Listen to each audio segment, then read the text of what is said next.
bonté, tu es notre force. Et qu'il te plaise ce matin de venir apporter ta grâce à nos vies, apporter ta faveur à nos destinées. Viens au travers de ta parole construire et bâtir quelque chose dans la vie de chacun d'entre nous. Merci pour ta parole. La Bible dit, tu apportas la parole et tu les guéris. Que cette parole vienne guérir. Viens guérir nos âmes. Viens guérir notre Dieu, la vie et la destinée de quelqu'un. Merci pour ta main au nom puissant de Jésus. Quelqu'un me dise Amen. Tu peux acclamer Jésus très fort.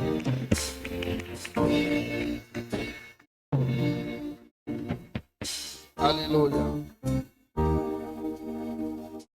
Regarde un voisin et dis-lui, Dieu te fera du bien certainement. Je voudrais nous inviter pour le respect qu'on a pour la parole de nous tenir debout, s'il vous plaît.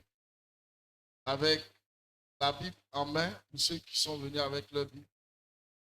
Ta Bible, prends ta Bible en main. On va prendre Ézéchiel chapitre 14. On va lire ensemble les versets 12 au verset 23. Allons-y, s'il vous plaît. Ézéchiel chapitre 14, versets 12 à 23. Merci. La parole de l'Éternel me fut adressée en ces mots.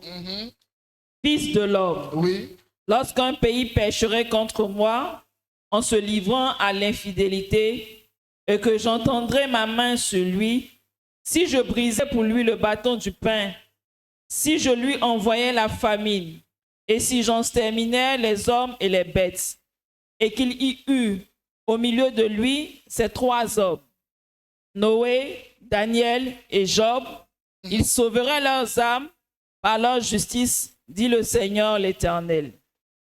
Si je faisais parcourir le pays par des bêtes féroces qui le dépeupleraient, s'il devenait un désert où personne ne passerait à cause de ces bêtes, et qu'il y eut au milieu de lui ces trois hommes, je suis vivant, dit le Seigneur l'Éternel, ils ne sauveraient ni fils ni fille, eux seuls seraient sauvés et le pays deviendrait un désert.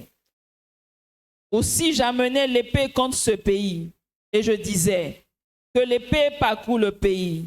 Et si j'exterminais les hommes et les bêtes, et qu'il eut au milieu de lui ces trois hommes, je suis vivant, dit le Seigneur l'Éternel, ils ne sauveraient ni fils ni fille, mais eux seuls seraient sauvés. Aussi j'envoyais la peste dans ce pays, si je répandais contre lui ma fureur par la mortalité, pour en exterminer les hommes et les bêtes, il y eut au milieu de lui Noé, Daniel et Jacob, je suis vivant.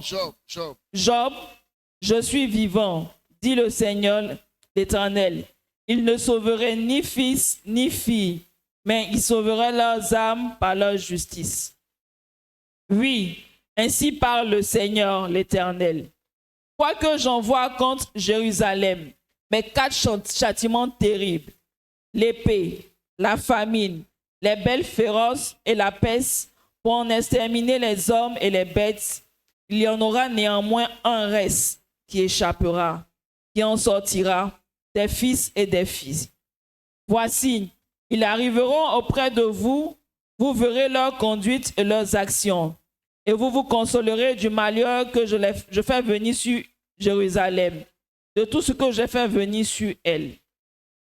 Ils vous consoleront quand vous verrez leur conduite et leurs actions, et vous reconnaîtrez que ce n'est pas sans raison que j'ai fait tout ce que je lui ai fait, dit le Seigneur l'Éternel. Amen. Amen. On peut acclamer la parole du Seigneur. Que Dieu nous bénisse. Veuillez vous asseoir, s'il vous plaît. J'aimerais savoir, quelqu'un a compris un peu le texte? Qui a compris au moins quelque chose? Amen. OK. Je voudrais donc expliquer pourquoi on aille à la prédication tout à l'heure.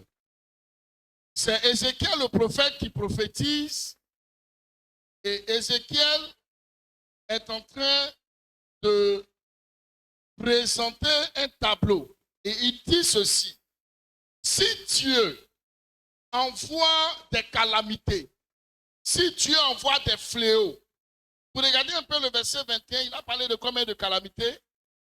Non, regardez bien.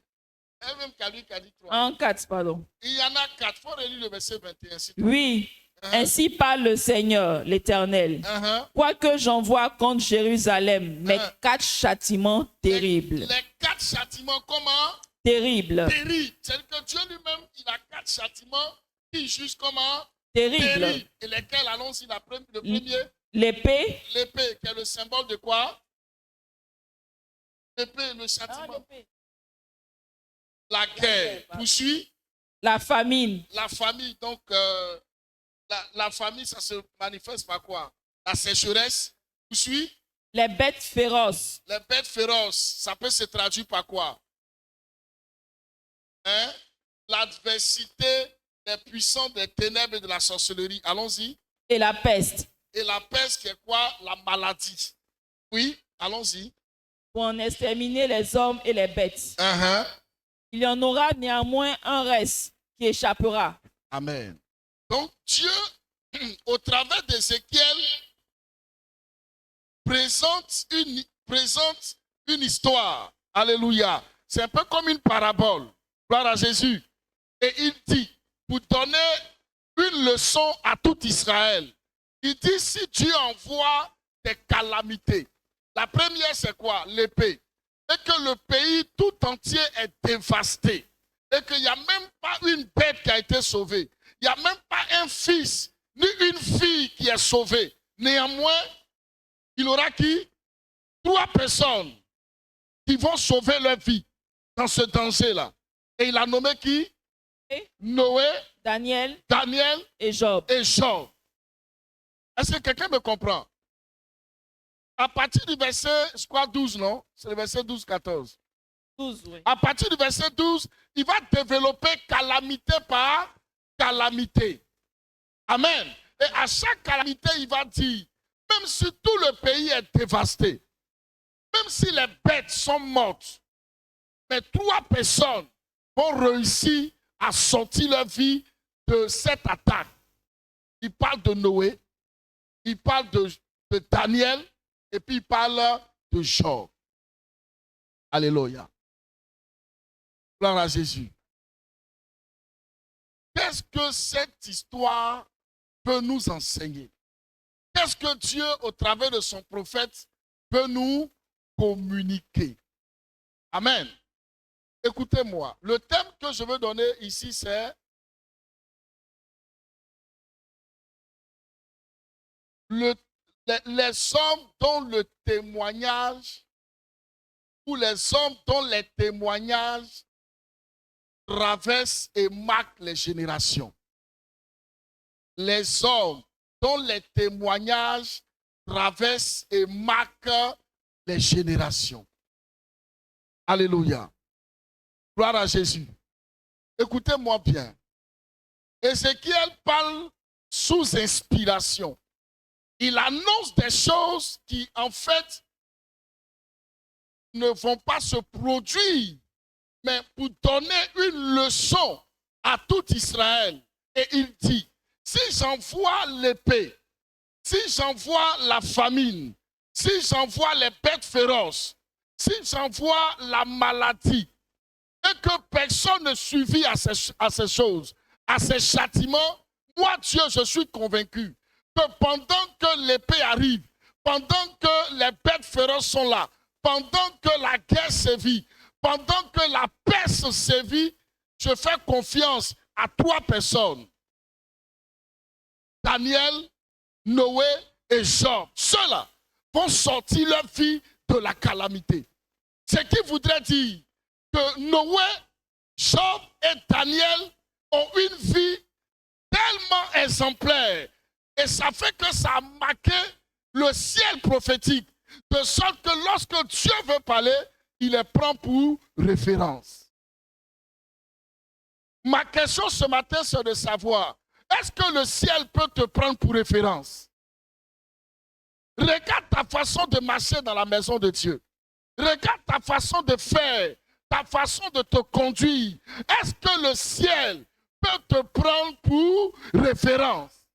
Si Dieu dit, j'envoie une calamité en Côte d'Ivoire, comme coronavirus, comme une maladie dont on n'a peut-être pas encore le nom, les experts trouveront le nom certainement. Et qu'on dit que cette maladie-là vient et qu'elle va frapper en Côte d'Ivoire, de sorte que les bêtes et les hommes meurent et qu'il n'y ait pas de survivants.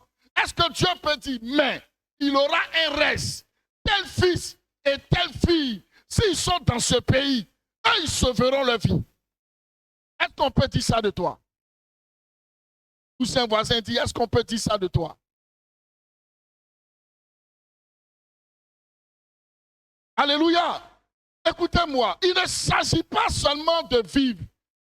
Il faut vivre pour marquer son temps et sa génération. Il ne s'agit pas d'exister. Pour exister, pour laisser une trace au milieu des hommes. La vie de Noé n'a pas été une vie simple. La vie de Job n'a pas été une vie simple. La vie de Daniel n'a pas été une vie simple. Et c'est pourquoi Dieu lui-même a retenu ces noms-là dans son livre de souvenirs. On peut prophétiser et annoncer en leur nom des références. Est-ce que toi, on peut dire ça de toi? Daniel a fait 9 mois dans le ventre de sa mère, toi aussi. Daniel a connu Adonai, toi aussi. Mais est-ce qu'on peut te prendre en référence? Est-ce que de par ta vie, Dieu peut dire, si la malédiction frappe en Côte d'Ivoire, je dors peinard. Parce que je sais que mes enfants survivront. Eux, la maladie ne les frappera pas parce que l'état de leur vie, l'état de leur âme, lorsque la maladie va les croiser, elle passera outre. Alléluia. Mais il y a d'autres personnes, avant même qu'on ne parle de la maladie, ils sont déjà morts. C'est-à-dire, c'est eux-mêmes qui vont faire l'exemple. Quand on va dire, hey, ça a commencé à frapper, c'est eux qui vont présenter. On dit, voilà les premiers cas. Alléluia. Et tu vas dire, non, il est écrit dans Psaume 90, le malheur ne frappera pas ma maison. De mes yeux seulement je regarderai et je verrai la rétribution des méchants. Écoutez-moi, ce n'est pas une récitation, c'est une vie. Dis à ton ami, ce n'est pas une récitation, c'est une vie. Pour ne pas que la peste qui frappe en plein jour, en plein midi te frappe, ce n'est pas une affaire seulement de déclarer, c'est une vie. Il y a une façon de vivre dans le royaume qui fait que la maladie passe outre. Il y a une façon d'exister et d'avoir une identité dans le royaume qui fait que les calamités passent outre. Si ta vie n'est pas assise au point où Dieu te veut, frère, Dieu ne peut pas t'identifier comme une référence. Je ne sais pas combien de temps tu as Emina, mais est-ce que les anciens, est-ce que le pasteur, est-ce que l'ange de l'église, est-ce que Dieu lui-même peut te citer toi en référence? Où Dieu peut dire, même si c'est comme si, même si c'est difficile, je connais mon fils, je connais ma fille, ceux-là, ils vont être un reste, un modèle sur lequel on peut compter. Est-ce que Dieu peut dire ça de toi? Vous savez, n'existez pas pour exister. Ne vivez pas pour vivre. Sinon, on va confondre votre vie comme celle des animaux. Un homme qui vit, qui connaît Dieu, doit laisser une trace. Dis à ton ami, après ton vécu, qu'est-ce qu'on dira? Hein? Il y a des gens, leur absence comme leur présence, c'est la même chose. Qu'ils soient là, qu'ils ne soient pas là, on s'en fout, parce qu'ils ne sont d'aucune référence, d'aucune utilité. On ne peut pas dire ça de Daniel. On ne peut pas dire ça de Noé. On ne peut pas dire ça de Job.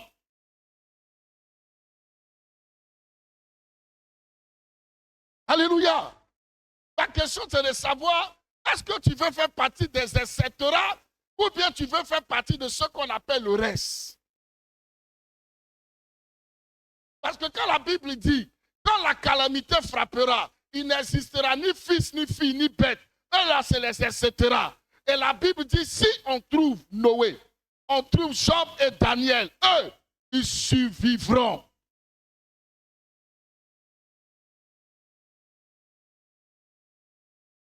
Regarde un voisin, dis-lui comment tu sais Dieu.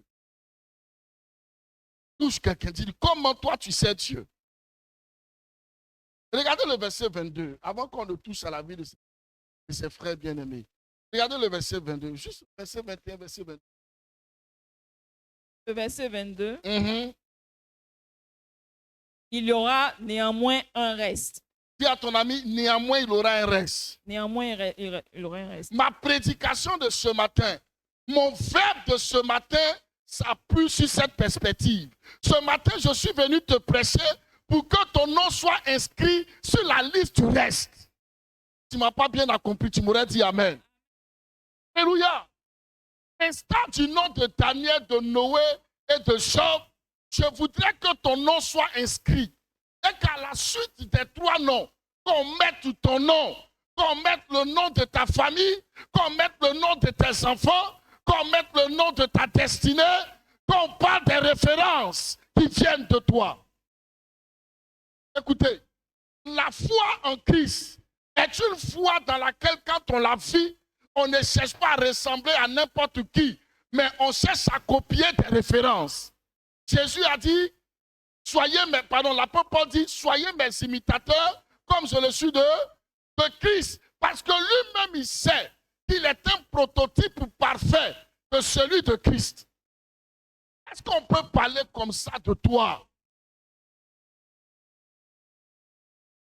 Je me tiens ici pour qu'on mette ton nom sur la liste du reste.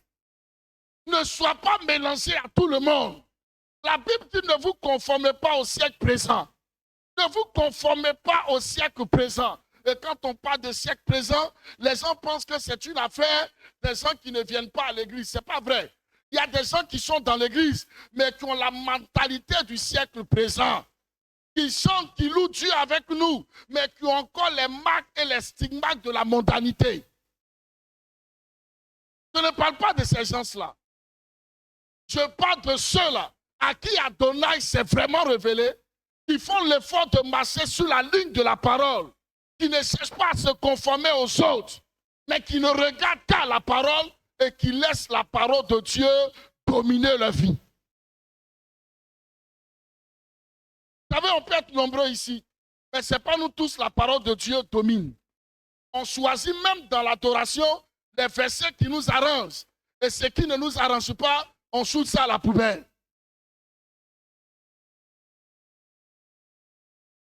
Touchez un voisin et dit, qu'est-ce qui t'arrange et qu'est-ce qui ne t'arrange pas? Et moi, je reste convaincu que le verset où on dit l'Éternel t'élèvera arrange tout le monde. Alléluia. Ça va arranger tout le monde. Mais quand il s'agira de sacrifice, lorsqu'il s'agira d'offrir nos vies, d'offrir ce qu'on a de cher, à partir de ce moment-là, la distinction commencera. Parlons un peu de Daniel. Tous ces voisins disent, parlons de Daniel. Si vous voulez qu'on le mette à la fin, on peut le mettre à la fin. Ma fille, allons avec Noé.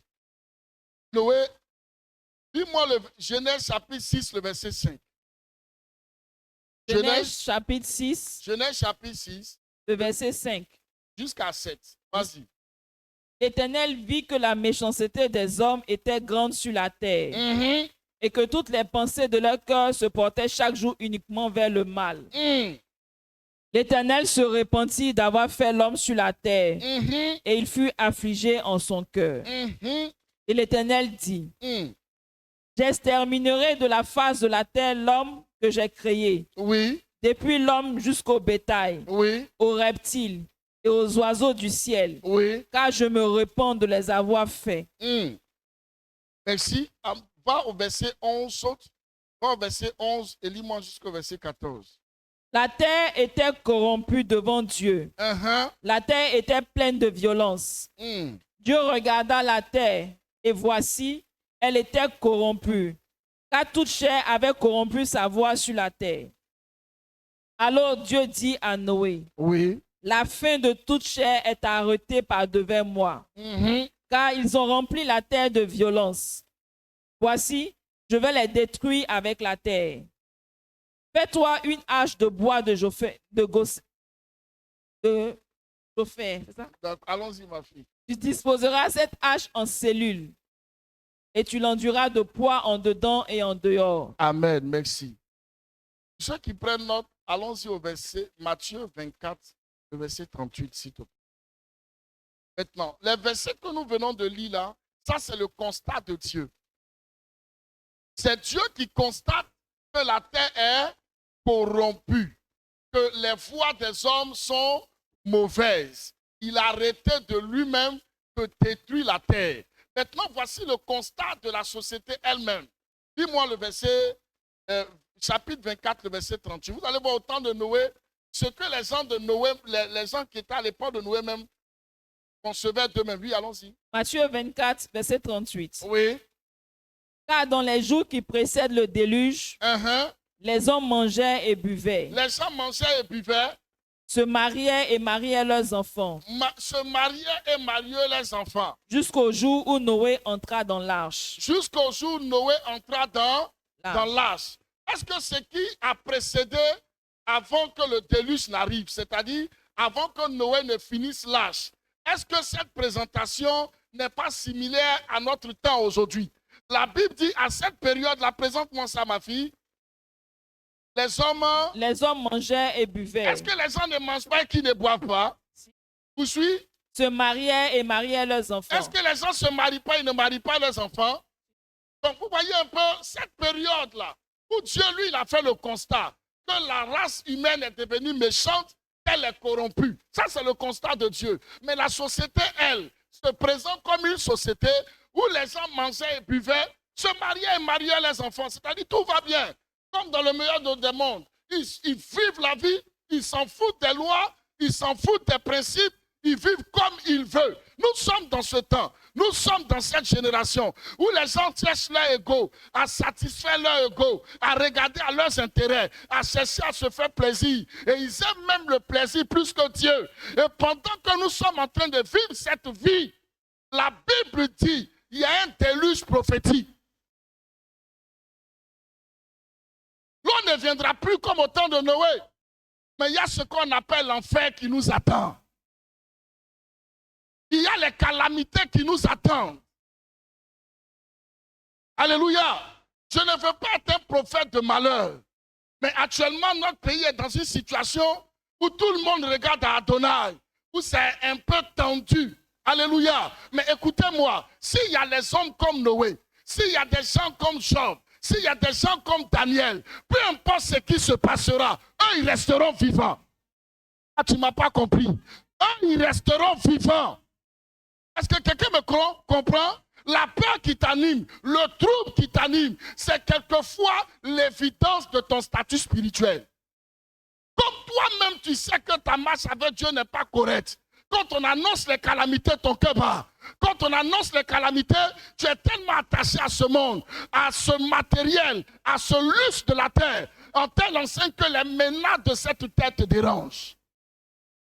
La Bible dit, si on annonce les fléaux, autant de ces trois hommes, eux sortiront leur vie interne. Qu'est-ce qu'il en est de toi? Est-ce que tu peux aussi dire autant? Parce que croyez-moi les amis, je ne veux pas de crise, je ne souhaite même pas. Mais parlons de ce qui est déjà passé. En 2002, il y a des hommes ici qui ont tiré à bout portant. La balle n'est pas entrée. Je sais de quoi je vous parle. Hein? Il y a des gens sur qui on a tiré à bout portant. Je connais un pasteur chez qui on a déclenché une calache. Le tonnerre a grondé, les gens ont fui. Et si c'était chez toi à la maison? Point d'interrogation. Je voudrais avancer. Bien-aimés dans la foi, il est important pour nous de comprendre ces choses. Nous sommes dans les derniers temps. C'est vrai qu'on prie pour la paix, mais Jésus a dit déjà, dans les derniers temps, il y aura des guerres, il y aura des tremblements de terre, il y aura des famines, une nation s'élèvera contre une autre nation. Est-ce qu'on n'est pas en train de vivre ces temps? Et donc les fléaux dont parle Ézéchiel sont des fléaux qui sont contemporains à notre temps. Et la Bible dit, à notre temps, si ces choses-là arrivent, est-ce que les véritables adorateurs sauveront leur vie? L'Église est devenue tellement faible Que je vous assure, si quelqu'un laissait tomber ses 10 000, 2 minutes, ça va disparaître. Parce que ce que je dis, c'est faux. Et on va chercher lui qui a pris les 10 000, on ne va pas le trouver. Les portables disparaissent dans nos assemblées. On est ça. Qui est-il? Est-il un adorateur? Et si quelqu'un a appuyé que ça vibre, tu vas voir lui qui est venu dire Alléluia, mettre la main dans la poche, en train de chercher à éteindre le portable. Et quand il quittera là, il va aller dire, on a adoré aujourd'hui. Le pasteur a prêché, on a loué un bon culte. Et ce type d'enfant de Dieu là, on est nombreux assis là, pour la forme et sans le fond. Les hommes, dont les témoignages partent et traversent les générations. Je voudrais qu'après 25 ans, après 50 ans, même si on ne peut pas réécrire encore la Bible, mais que l'esprit des hommes qui t'ont connu puisse dire, si le frère était là, si la soeur était là, si tel frère était là, les choses auraient été différentes.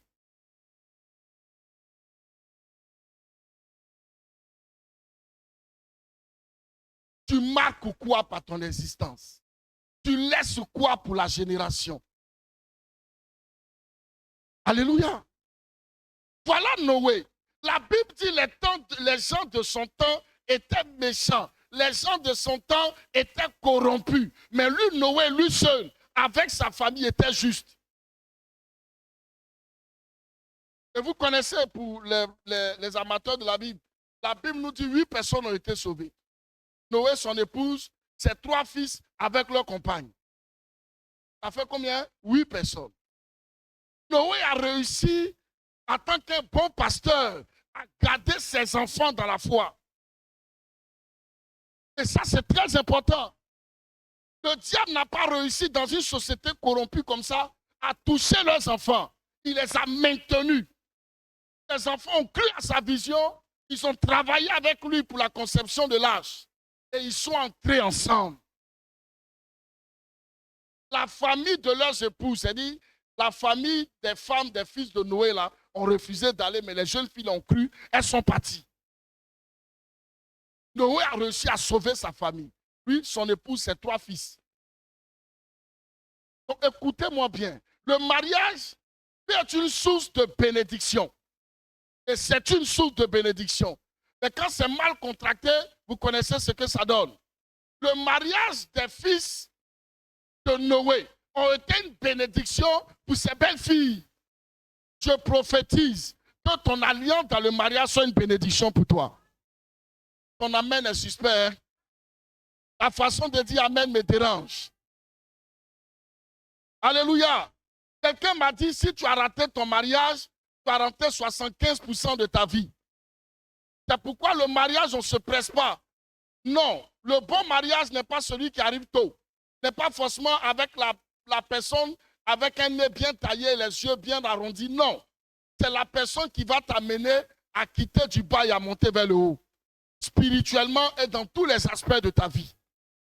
Si tu ne l'as pas encore croisé, il faut rester tranquille.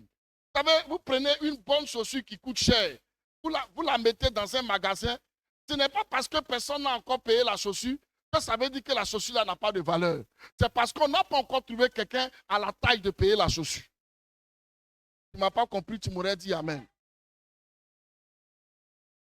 Ce n'est pas parce que tu dis longtemps que ça veut dire que tu n'as pas. C'est faux. Il n'y a pas quelqu'un à ta taille. Ah, je vais fermer ma parenthèse. On dirait que je parle à quelqu'un qui est dehors. Est-ce que je parle aux gens qui sont dans la salle? Je prêche à quelqu'un qui est ici? Non, je suis en train de prêcher au voisin qui est derrière moi. Alléluia!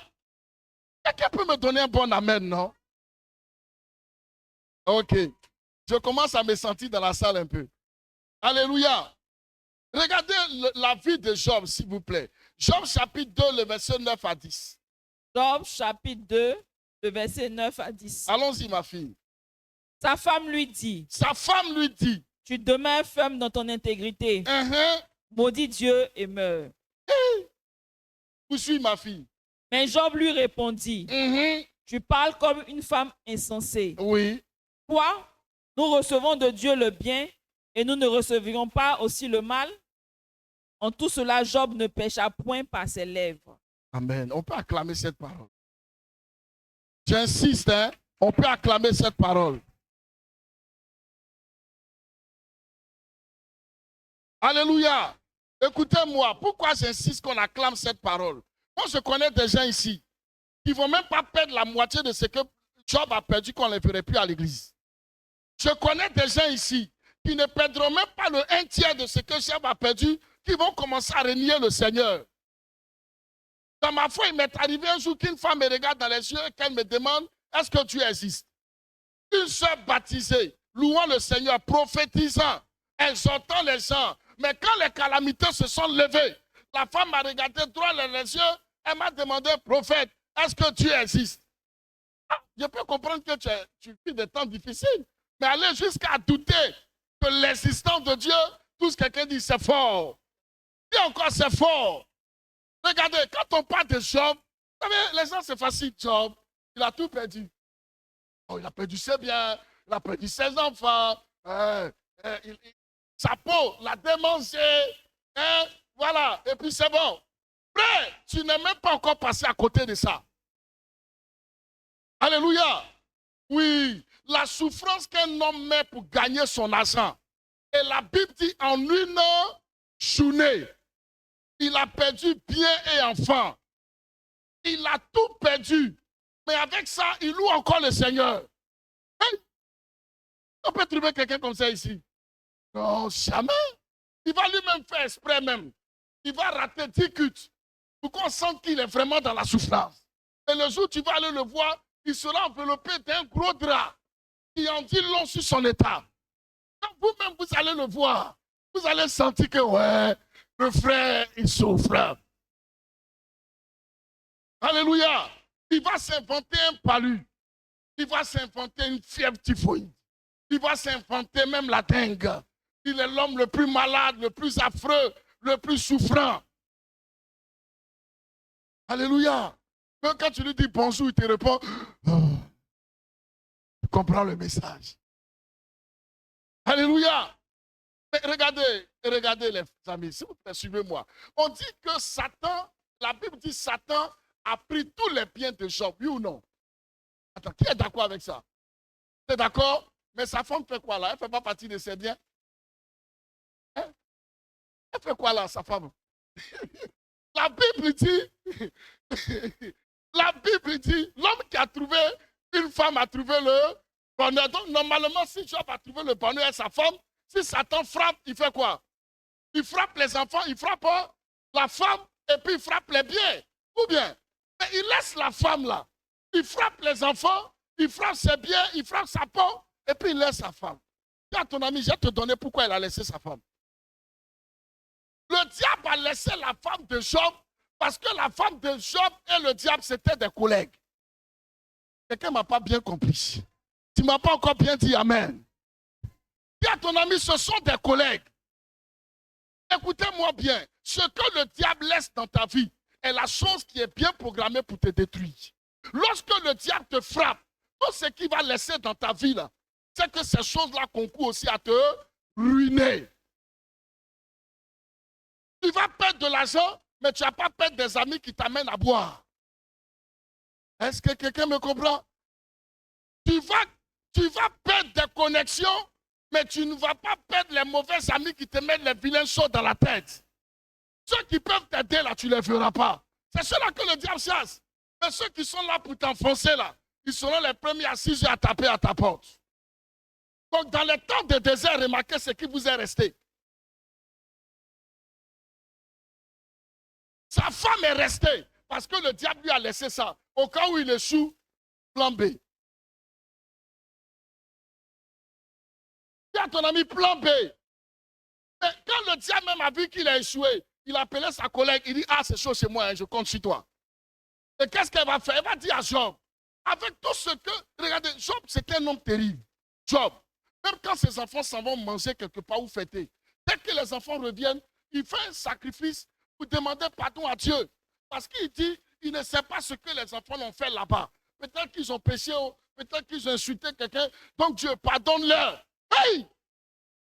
Quand Dieu lui-même il est assis, il dit, ah Satan, de tous les hommes qui marchent sur la terre, est-ce que tu as vu mon fils Job? Il n'y a pas quelqu'un qui est intègre comme lui. Est-ce qu'on peut dire le nom de quelqu'un sur cette liste? Je veux dire ton nom, mais j'ai un peu mal au pied. Je dis, est-ce qu'on peut dire le nom de quelqu'un sur cette liste? Je veux parler, mais j'ai une toux qui me bloque.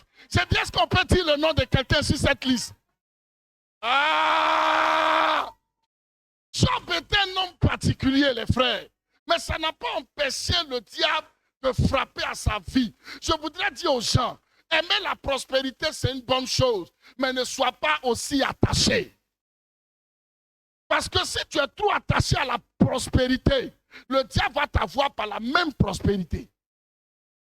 Il va tuer ta foi par la même prospérité. Si l'adoration de Job était la conséquence de ce qu'il avait, Job aurait bien régné Dieu. C'était fini ça.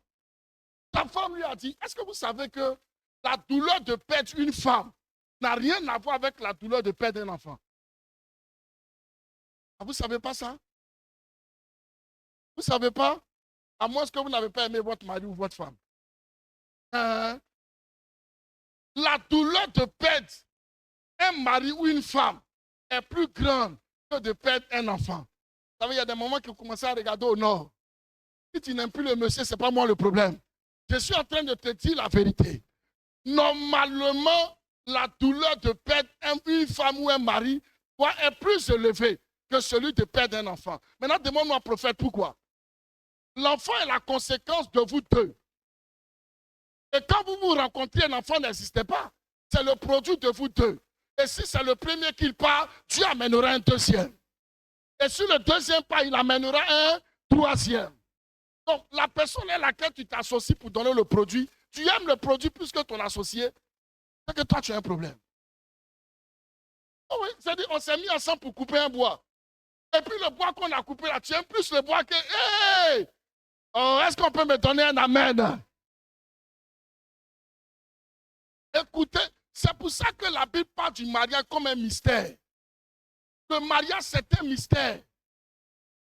L'amour que tu as pour ton mari ou pour ton époux doit être plus terrible que pour les enfants. C'est pour ça que Jésus a dit à Marthe, Marie a choisi la bonne, qui ne lui sera jamais ôtée. Est-ce que tes enfants ne te seront pas ôtés? Je ne parle pas de la mort. Hein.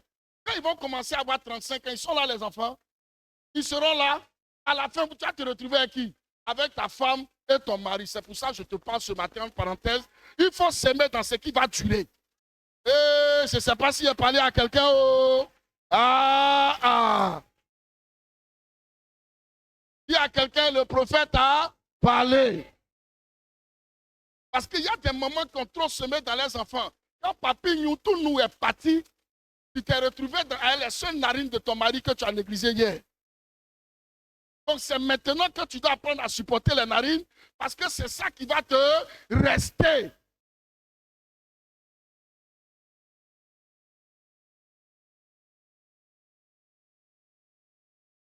J'ai vu des papas qui se baladent. On ne voit pas maman, on voit son enfant. Mais tu fais que non, je fais les 100 pains, c'est celle-là qui a été restée. Il y a deux mecs qui prennent l'amour de ma vie. Pas devenir commettre des péchés bizarres ici, ce n'est pas l'amour de ta vie. On te voit venir, hein. Il ne faut pas commettre l'inceste ici. Ce n'est pas l'amour de ta vie, c'est la femme de quelqu'un qui est dans ta main, que tu es en train de lever. Est-ce que je suis en train de parler à quelqu'un? Il y a des papas là, ce n'est pas parce que ne me laissez pas parler. Est-ce que je peux parler? On va fermer la parenthèse. Donc, comprenez ça. La chose qui va te rester longtemps là, c'est là qu'on investit. Amen. Comprenez ça. Donc, Job a tout perdu, sauf sa femme. Ça veut dire qu'en fait, le diable a fait exprès pour lui laisser la femme là. Parce qu'elle doit prendre le relais. Et voilà ce qu'elle va lui dire. Maudit Dieu et meurt. Donc, elle est consciente qu'après la malédiction, c'est la mort qui vient. Regardez les femmes comme ça. Regardez le coaching de la femme de Job. Un coaching fort. Je prie Dieu que l'Éternel vous déconnecte des mauvais partenaires. Oui, ce ne voyez pas seulement la femme, mais ça peut être aussi un homme qui coach mal sa femme, qui la pousse même à la mort.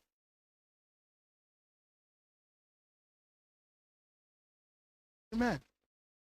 On peut rester quand même. Et ça touche. Sinon, dans la foi en Christ, on se connaît.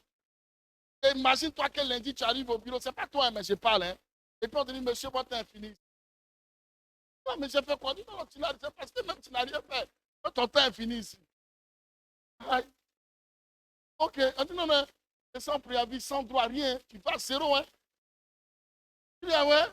Ok, tu sors, tu vas appeler ta femme. Elle dit, oh, la maison a brûlé. Oh. Mais c'est quoi? Attends, tu rêves ou quoi? Elle dit, non, non. Au moins, je suis sorti, mais la maison a brûlé. Tout ce qui est dedans, tes documents ont brûlé. Les biens de terrain, tout a brûlé. Ah ouais? Après, on t'appelle, non, ton magasin aussi a pris feu. Et le même soir, le pasteur ne sachant pas t'appelle. Bonjour frère, la cuite le soir, tu as venu.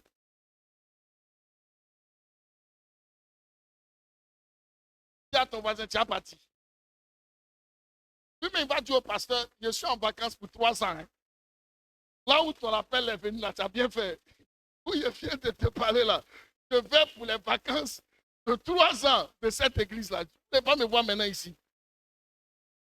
Est-ce que je suis en train de parler à quelqu'un? Il y a un moment donné où ces choses-là doivent quitter nos cœurs. Amen. Est-ce qu'il y a des amis de Job ici? Il faut bien réfléchir avant de lever ta main. Tu n'as même pas encore perdu 25 000 francs. Il ne faut pas m'énerver. Je dis, est-ce qu'il y a des amis de Job ici? Il faut regarder le visage d'un frère qui vient de perdre 150 000. Vous allez voir. 15 millions. Oui. Ah. Il va se promener comme un volcan vivant. Donc les frères, regardez la vie de Noé, regardez la vie de Job, et vous comprendrez pourquoi l'Éternel passe par Ézéchiel pour dire, si les deux là étaient là, rien de mauvais allait arriver à leur vie. Alléluia. Mais moi, parfois, j'aime méditer dans la vie de Job. Parce que ce que le monsieur a vécu là, c'est terrible. Vous pouvez pas être aussi correct avec Dieu et puis vivre ça. Et non content que ces choses-là lui arrivent, ses amis se sont mis pour, ils ont mis pour aussi dessus. Ils sont venus le voir, au lieu de le consoler, ils lui ont dit, Job, Dieu n'est pas un menteur, il est dans sa parole. Tout ce que tu vis là, c'est parce que tu as péché. Et c'est le péché même qui t'a plongé dans les malheurs. Job veut se défendre, dit, tais-toi, tu pêches et puis tu parles. Tu vas aller te repentir et puis Dieu va t'aider. Et aujourd'hui, il y a des gens qui marchent comme les amis de Job. Pour eux, si un malheur arrive à un frère, c'est parce qu'il a péché. Est-ce que vous savez qu'il y a des chrétiens qui pensent comme ça? Il y a des gens, si un malheur t'arrive, c'est tous après. On dit, oh, si lui il a vécu ça, c'est qu'il a péché. Dans le péché. Ou bien, il y a des gens qui vont dire, c'est que Dieu l'a quitté. Ou bien je me trompe. On est rentré dans un évangile sans épreuve, sans douleur. C'est-à-dire, on est tous anesthésiés dans la foi. On a pris des anesthésies et puis on est assis là. C'est-à-dire, rien ne doit t'amener à crier dans la foi. Tu ne dois pas dire ça ne va pas. Tout va bien. Problème d'argent, on dit non, c'est qu'il a péché. C'est que Dieu l'a quitté. Il a pris les vacances dans sa maison. Hein? Mais non. Mais non. Dieu même peut être encore plus proche de toi quand tu vis les douleurs. Parce que parfois, les épreuves font partie de son école. Il y a des fois, tu cries, longtemps, il ne réagit pas. Parce qu'il veut te former.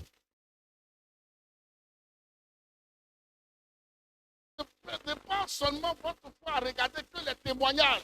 Regardez avant le témoignage. Et que les troubles de nos vies et des vies de vos frères nous enseignent tous. Ne regardez pas seulement les applaudissements. Je comprends qu'il y a des églises qui ont mis des slogans, arrêtez de souffrir. Vous avez déjà vu ça au moins. Voilà, arrêtez de souffrir. Donc il y a des gens. Et c'est à la tête de l'église, quand tu as arrêté de souffrir, tu rentres. Imagine-toi que tu souffres là. Mais ce n'est pas possible. Que tu te retournes. On est d'accord? C'est à la porte de l'église, on dit arrêtez de souffrir. Amen. Amen. Jésus lui-même, la Bible dit, étant égal à Dieu. Ce n'est pas lui-même regarder d'être égal à Dieu. Il s'est rendu semblable à un homme, obéissant à Dieu jusqu'à la croix. Il s'est laissé marteler, flagellé, déchiré, blessé dans son amour propre. Et la Bible dit, c'est avec ça là, que Dieu lui a donné le nom élevé au-dessus de tout nom. Il veut la gloire sans les épreuves. Pourquoi tu veux la gloire sans les épreuves? C'est vrai qu'il n'y a pas quelqu'un qui a se promené dans l'église pour dire c'est épreuve. Oui, mais quand les épreuves arrivent, il faut les supporter. Ça fait partie de quoi? De la formation. Quand l'élève a aimé composition, au bout d'un an, c'est tout. Quand les élèves sont les allés mettre la composition, c'est pour quand, monsieur? On vous dit c'est quand et puis chacun s'apprête, tout bien. Voilà, donc les épreuves font partie de la vie. À ton ami, peut-être que tu es en train de composer ou bien bientôt ils vont t'appeler pour composer. Quels sont ceux qui sont en train de composer? Quels sont ceux qui composent actuellement dans les épreuves? Ah, donc les autres, on ne vous a pas encore appelé. Ça va venir, la fiche arrive. On vous dit ça, on dit 2 heures de devoir. Amen. Ça fait partie de la vie. Si vous n'êtes pas passé par là, votre vie chrétienne ne vaut rien. Ça ne pèse pas. Ça ne vaut rien. Un chrétien qui n'est jamais passé par des épreuves, ça ne pèse pas. Pendant que tu cries Jésus, un artiste qui chante, s'appelle Richard Crémé. Tu as déjà entendu son témoignage.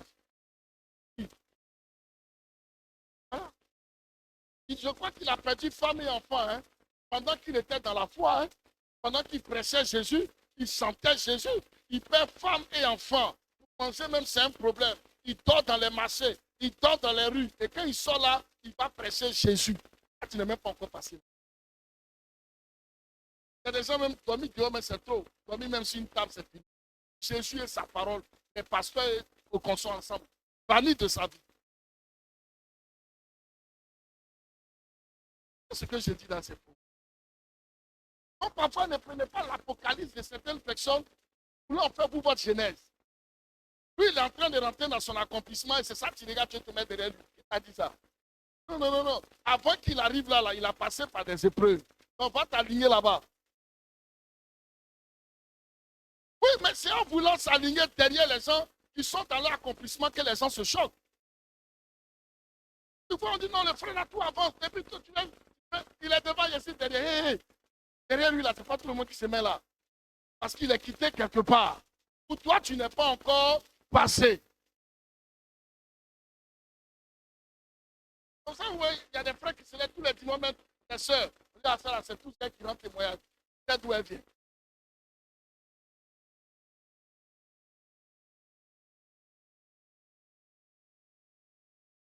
Il y avait qui et puis qui?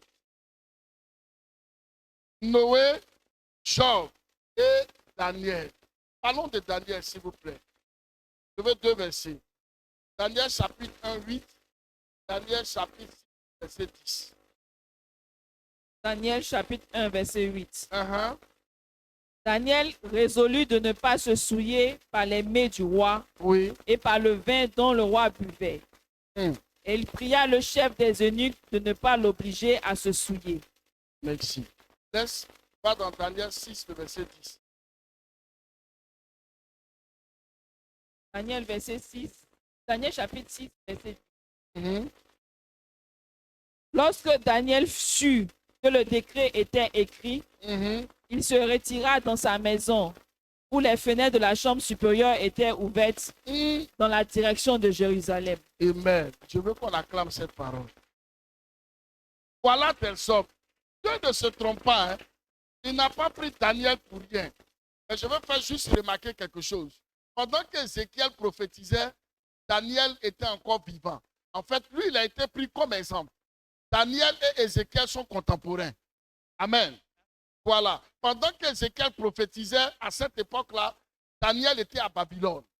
Mais sa façon de vivre et sa foi pour le Seigneur était une chose qui était connue de tous. Donc Ézéchiel, en prophétisant, a pris un homme contemporain pour lui rendre hommage. Est-ce que quelqu'un me suit? Maintenant, regardons son histoire, s'il vous plaît. Voilà des jeunes gens qui ont été pris, envoyés dans un pays étranger. On a changé le nom de tous ses amis. Hein. Shadrach, Meshach et Abed-Nego. Mais Daniel, son nom n'a pas changé. Il a refusé de porter le nom des Babyloniens. Donc, il a refusé de voir son identité être transformée. Deuxième chose, il sait que eux, les Hébreux, là, ils ne mangent pas n'importe quoi. Dis à ton ami, ils ne mangent pas n'importe quoi. Donc, à la table du roi, tous les mets qu'on a mis là, ils voient que ça fait partie de leurs interdits. Il dit au roi, nous, on ne mange pas. Et pardon, à l'eunuque, on ne mange pas. Envoyez-nous des fruits, on va manger ça, et puis vous allez juger si on est en un bon point ou pas. Un jeune homme peut faire ça. Parce qu'à cette période-là, le Daniel 1 et le Daniel 6, ce n'est pas le même personnage. Hein. C'est la même personne, mais il a mûri encore. Il est devenu encore plus âgé au chapitre 6. Donc, au verset 1, c'était un jeune homme. Donc, ceux qui aiment dire, je suis jeune, j'ai encore la vie devant moi. Voilà, Daniel, il est jeune, mais il refuse de se souiller. Et toi, ta jeunesse, tu l'amènes en quoi? Caca.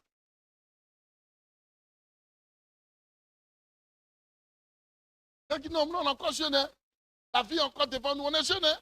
C'est-à-dire qu'être jeune, ça veut dire qu'il faut aller dans la folie. Quand David était en train de tuer l'ours et puis le lion derrière les moutons, était-il vieux? Quand Joseph était en train de voir des visions où la lune et le soleil sont prosternés devant lui, était-il vieux? Quand Joseph a été vendu par ses frères, était-il vieux? Quand il arrivait esclave dans la maison de Potiphar, était-il vieux?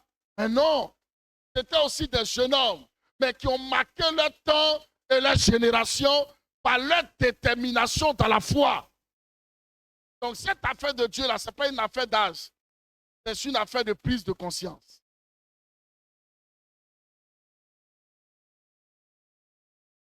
Alléluia. Moi, j'ai vu une maman dans la foi, diaconesse, qui regarde ses enfants. Non, ils sont jeunes, laissez-les s'amuser. Hey! Et puis tu les rattrapes quand? Dis à ton ami, tu les rattrapes quand? Quand? Il y a un philosophe qui a dit l'enfant est le père de l'homme. C'est que tu l'as laissé faire maintenant, là, il va continuer dedans, même pire après.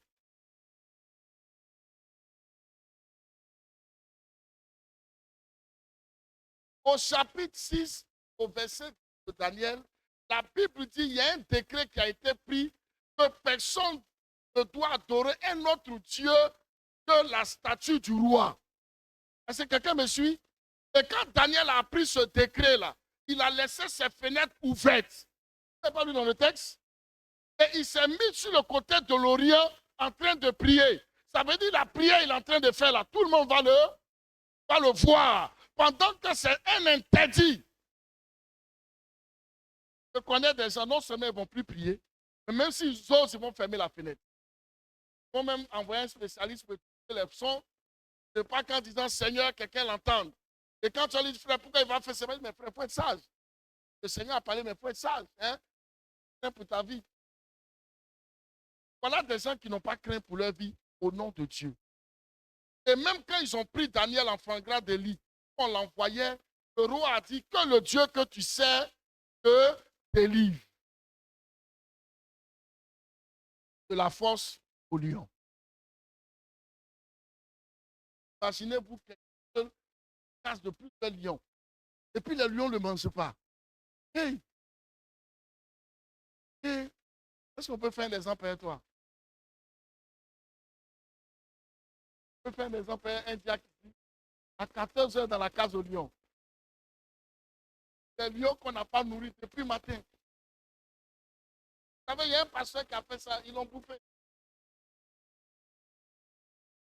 Ah, vous n'êtes pas au courant? Il a fait ça, ils l'ont bouffé. Il a même appelé les médias. Le lion l'a croqué devant son peuple. Et oui, ça s'est passé. Il a lui-même appelé les médias, venez, filmez, d'être croqué. Hey, il y a des gens, quand les animaux les regardent et puis ils fuient. Quand la maladie les regarde et puis ils fuient. Quand la famine les regarde et puis ils fuient. C'est des gens qui ont atteint un niveau d'intimité avec Dieu. quand il n'est pas là-bas, il ne faut pas ton orgueil va t'agiter. On a tous fait 9 mois dans nos ventres. On n'a pas le même poids ni la même qualité devant Dieu. Faites attention. C'est pour ça que quand les gens disent, non, mais c'est un homme comme moi, c'est pas un homme comme toi. La Bible dit, si on pouvait trouver Noé, Job et Daniel, ça veut dire c'est des noms bien déterminés, bien définis, qui ont fait des choses dans leur temps et en leur génération. On ne se presse pas pour dire, ah, on est des hommes comme tout le monde. On n'est pas les hommes comme tout le monde. Il y a des fléaux qui vont frapper, il y a des gens qui vont partir, il y a des gens qui vont rester. Et donc, je viens au travers de cette prédication te dire que la liste est ouverte. Et Dieu m'envoie ce matin pour que ta vie marque des nations et des générations. C'est pourquoi je suis là. Pour que tu comprennes que tu arrêtes de faire ta vie chrétienne comme les autres. Qu'on te mette dans les secteurs et qu'on parle de toi comme une jeune femme, un jeune homme, quelqu'un qui a marqué sa génération. Qu'est-ce qu'on dit de toi? Laissez-moi vous dépeindre, Emina. Un peuple qui vient en retard les dimanches. On est en train de marquer notre génération. Est-ce qu'on ne le fait pas ainsi? Ah, c'est bon. C'est bon. Pointez vos qualités un peu. Venez les dimanches en retard. Qui avec mon frère, on marque notre génération. On dit la fois, on vient tous en retard ici. Donc ne me dites ce qui est vrai. On vient en retard, on marque. Pourquoi vous ne répondez pas? Non, non, non. Donc ce que j'ai dit là, c'est un mensonge. Je vais être d'accord avec vous. Si ce que j'ai dit n'est pas correct, on va corriger tout de suite. On vient en retard, oui ou non? Ah, donc vous-même, ce que vous faites, vous ne pouvez pas reconnaître. Donc moi, je vous pose la question. On marque quelle génération avec ça? Les programmes, on s'en fout. On marque notre génération. Ça fait 10 ans, 3 ans, 8 ans, les chrétiens, on n'a pas encore fait de disciples. Super, on marque notre génération. C'est-à-dire, au travers de toi, il n'y a pas quelqu'un qui dit, moi aujourd'hui je suis enfant de Dieu, c'est grâce à ce papa-là. C'est grâce à cette tante. C'est grâce à cette soeur-là.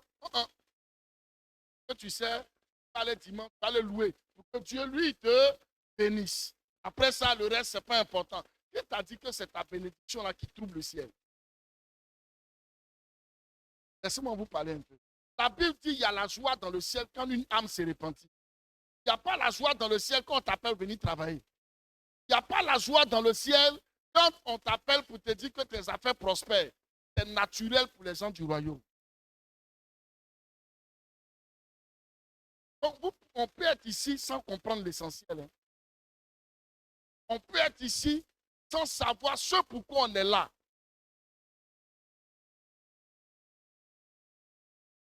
À Emina, ça fait 5 ans au moins.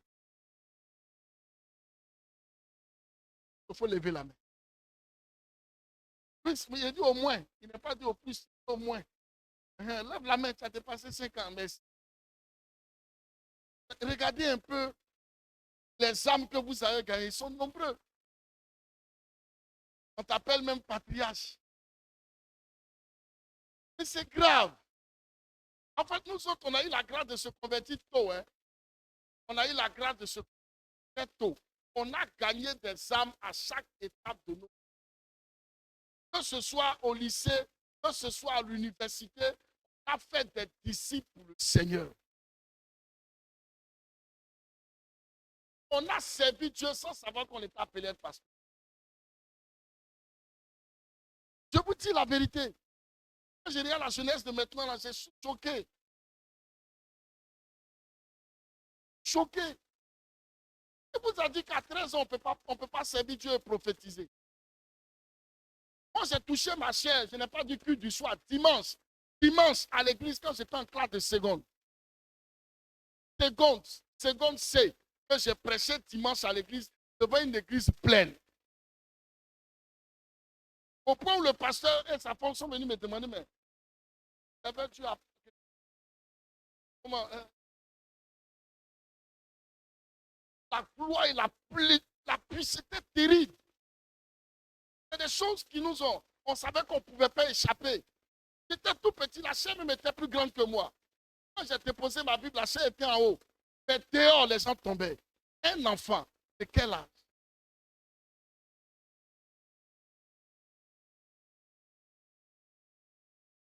Non, mon fils, il est encore petit, ça va se vite.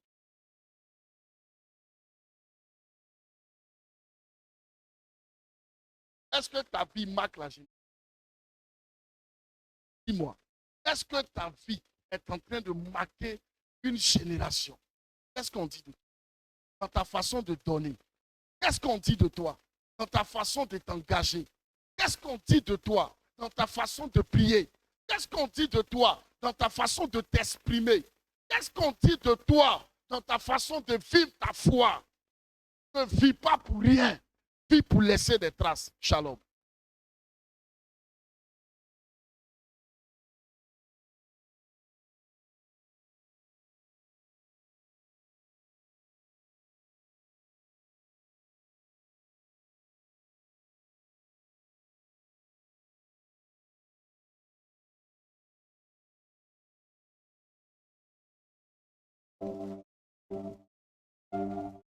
Est-ce qu'on peut se tenir debout, s'il vous plaît?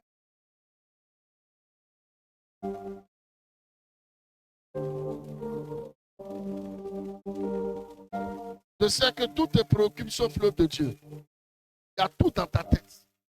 Il y a schéma de mariage, il y a schéma de dot, il y a schéma de voyage, il y a schéma de tout sauf l'œuvre de Dieu. Tu es en train de commettre une grave erreur.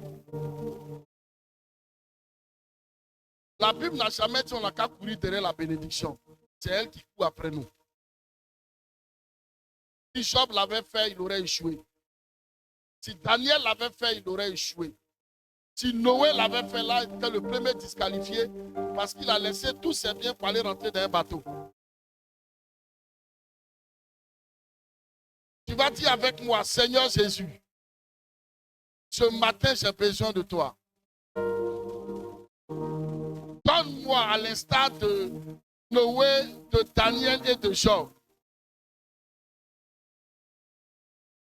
d'avoir un nom particulier dans le royaume. Seigneur, je veux partir en marquant ma génération.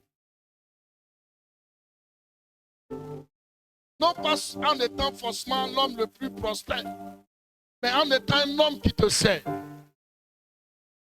Dis avec moi, non pas en étant l'homme le plus prospère. Non, pas forcément. Mais en étant l'homme qui t'aura servi avec sa foi,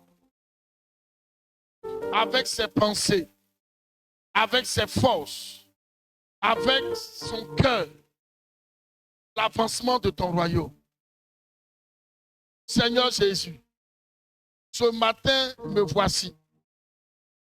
Pendant que j'entends cette parole, je voudrais m'engager et sortir des bruits du monde. Seigneur Jésus, te servir ne m'empêche pas d'être prospère. M'engager dans la foi ne m'empêche pas d'être quelqu'un. Ce matin, donne-moi de rétablir l'équilibre. Donne-moi de rétablir les priorités. Ma Bible me dit, tu aimeras l'Éternel ton Dieu de tout ton cœur, de toutes tes forces, de toute ta pensée. Seigneur Jésus, me voici ce matin. Donne-moi d'être au-delà de Daniel, d'être au-delà de Job, d'être au-delà de Noé. Car ceux-là ont vécu et ont laissé une histoire qui me sert d'exemple afin que je puisse faire au-delà. Seigneur Jésus, ce dimanche est un rendez-vous. Le rendez-vous des véritables adorateurs que l'Éternel cherche, qu'Adonai cherche. Seigneur Jésus, me voici ce matin, déconnecté des plaisirs de ce monde. Et je vais rester attaché aux valeurs de ce monde. aux valeurs du monde du royaume des cieux. Maintenant même, je veux enlever dans mon cœur. On peut arrêter la musique. Je veux enlever dans mon cœur les agitations de ce monde. Je veux enlever dans mon cœur les inquiétudes de la terre. Seigneur Jésus, je suis dans le royaume. Je suis dans le royaume. Peu importe les fléaux qui se lèveront. Peu importe les calamités qui se lèveront. Que ce soit l'épée, que ce soit la famine, que ce soit les bêtes féroces, que ce soit la peste. Seigneur Jésus, donne à ma foi de rester ferme. De rester ferme. Seigneur Jésus, pendant que j'entends ce message, que mon cœur soit saisi de contrition, de regret. Je veux prendre la décision de ne plus servir comme j'ai servi hier. De ne plus faire comme j'ai fait hier. Adonai, Adonai, je ne veux pas te servir comme les autres. Je ne veux pas que mon nom soit mélangé aux etc. Je veux avoir un nom particulier devant le trône. Ce monde passera avec ses biens et ses plaisirs. Ton royaume reste éternel. Adonai, Adonai, on peut te servir et impacter la terre. À partir de ce matin, je parle à mon cœur, change tes priorités. Je parle à mon cœur, change tes priorités. À partir d'aujourd'hui, je prends la décision.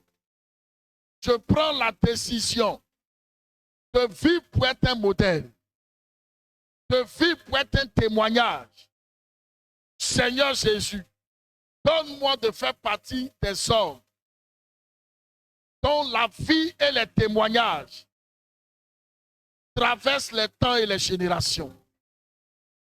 Maintenant même, dépouille-moi de ce qui doit me quitter. Lève en moi ce que tu dois enlever. Seigneur Jésus, celui qui a mis sa foi en toi n'a jamais été déçu. Tu n'as pas déçu Noé. Tu n'as pas déçu Job. Tu n'as pas déçu Daniel. Tu ne me décevras point. Maintenant, je le déclare, que mon âme, mon esprit, ainsi que mon corps puissent s'associer pour entrer dans cette vision. Maintenant même, je vais te laisser 1 minute avec toi-même. Tu sais ce qui t'empêche d'être comme Noé, Job et Daniel. Tu vas parler à toi-même. C'est quoi qui te trouve? Tu te sens en retard sur la terre des hommes? C'est quoi qui te trouve? Ou tu es en concurrence matérielle avec quelqu'un? C'est quoi qui te trouve? Toi-même faire la paix avec toi-même. Qu'est-ce qui est le problème? Qu'est-ce qui t'empêche d'être regardé comme un lauréat de l'Éternel? Comme une belle rade d'Adonai? Pendant que tu as encore la force, le souffle de vie et la capacité de faire la différence. Je voudrais que tu parles au Seigneur. Apporte ta vie à Dieu. Je te donne 1 minute. Parle à toi-même. C'est quoi le problème? C'est quoi le problème? Tu es toujours en retard. C'est quoi le problème? Tu as du mal à servir Dieu. C'est quoi le problème? Tu ne fais même pas de disciples. C'est quoi le problème? Quand il s'agit de donner à Dieu, tu trembles. C'est quoi le problème?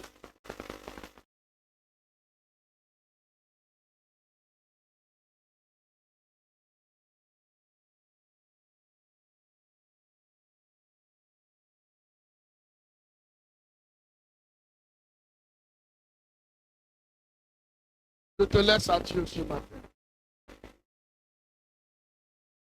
Nous serons tous responsables devant le trône blanc.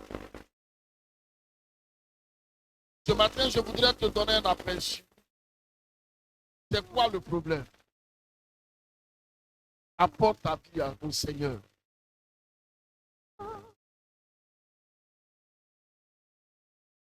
Pourquoi les choses de Dieu ne te disent rien? Pourquoi quand tu franchis la porte de l'église, ce qui t'intéresse, ce sont tes intérêts, ce que tu vas gagner, ce que tu vas avoir?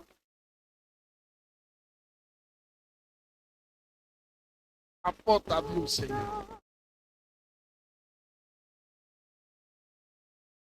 Parle à Dieu s'il te plaît.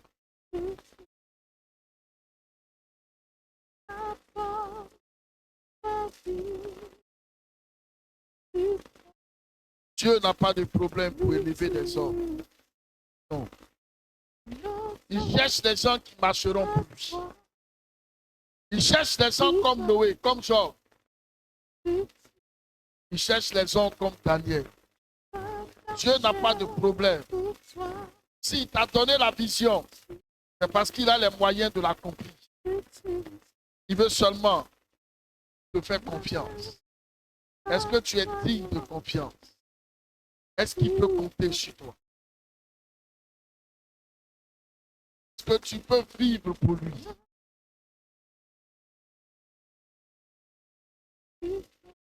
Apporte ta vie à Dieu. Les bras sont calama, télé de guet.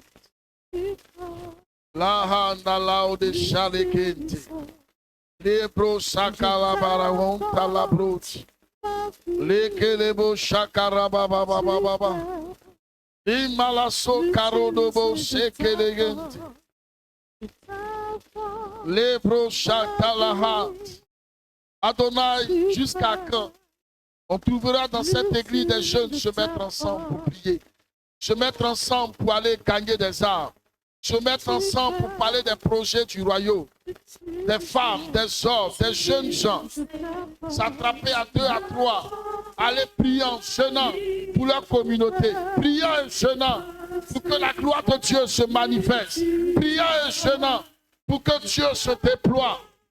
Jusqu'à quand on trouvera dans cette église des hommes et des femmes qui ont la mentalité pour le ciel, qui ont les pensées pour le royaume, qui ont un cœur qui boue et qui bat pour les choses du royaume. Jusqu'à quand?